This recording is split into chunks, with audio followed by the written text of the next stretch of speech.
Welcome to The Forge. For today's explainer, we're stepping straight into our digital workshop here at Skill Wanderer. Think of this as a high-end, futuristic laboratory, sparks flying, mechanical arms at the ready. You and I, we're the protagonists today, gearing up your local machine with the absolute ultimate developer tools. We are going to build your environment from the ground up, literally turning a standard computer into a high-powered coding engine. Okay, so let's dive right into this mission. Before we can even think about managing what we like to call parallel universes of code, your computer actually needs to learn the right language. It has to know exactly how to track changes, reverse mistakes, and, communicate seamlessly with the cloud. That's really what professional development is all about. We aren't just installing software today. We're installing a completely professional mindset.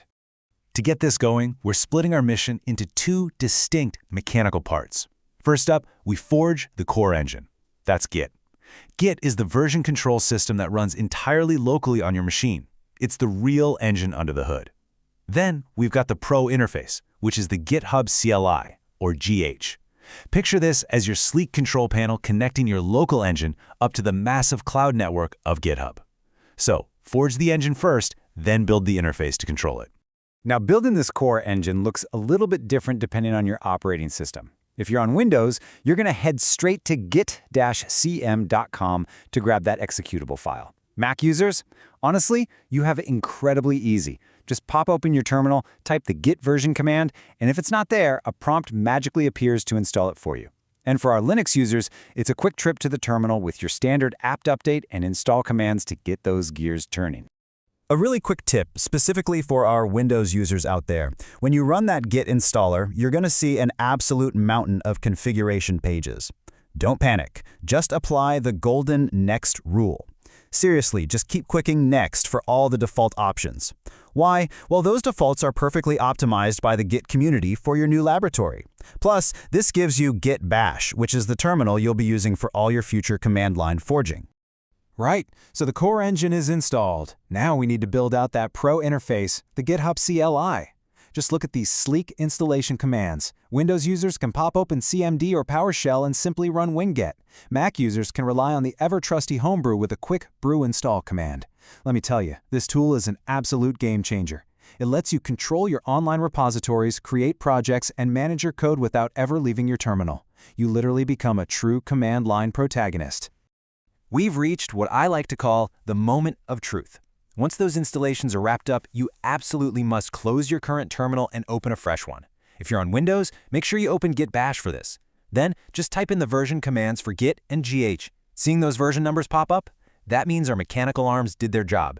It means your engine and your interface are fully powered up and ready to go.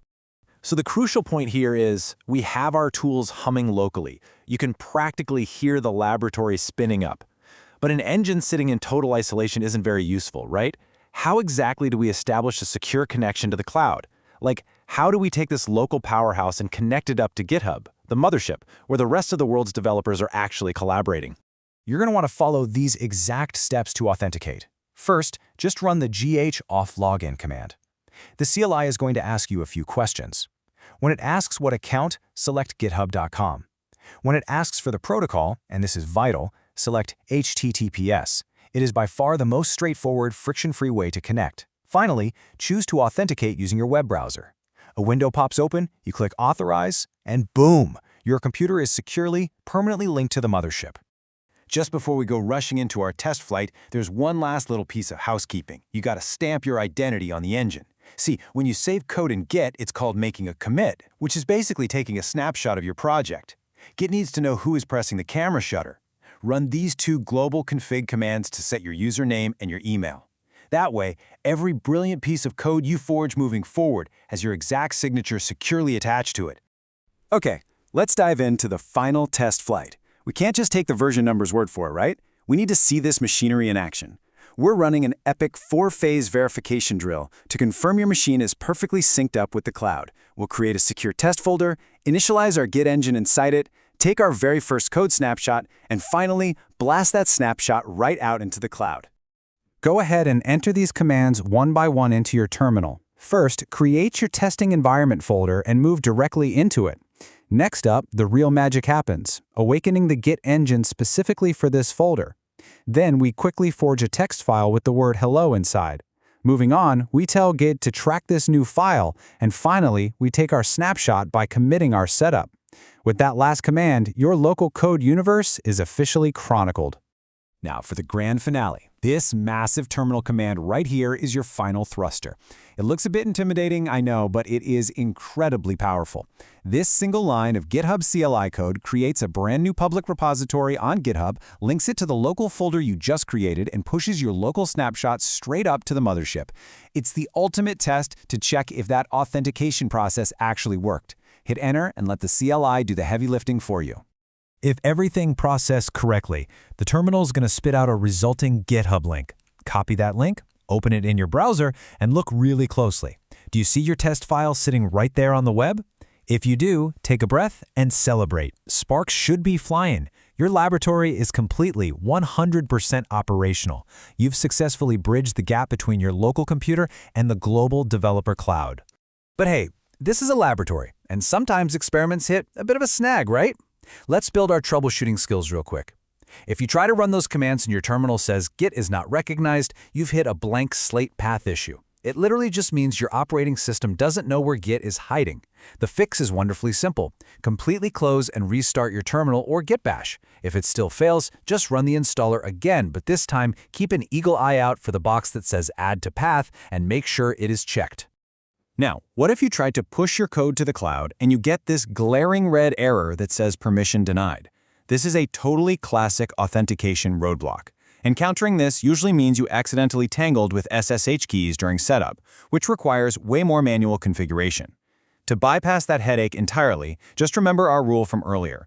Always ensure you select the HTTPS protocol during your initial Git auth login process. It handles all the security handshakes for you behind the scenes. And finally, if your engine throws an author identity unknown error when you try to take that snapshot commit, don't panic. Git is just being cautious. It absolutely refuses to save history without knowing who the historian is.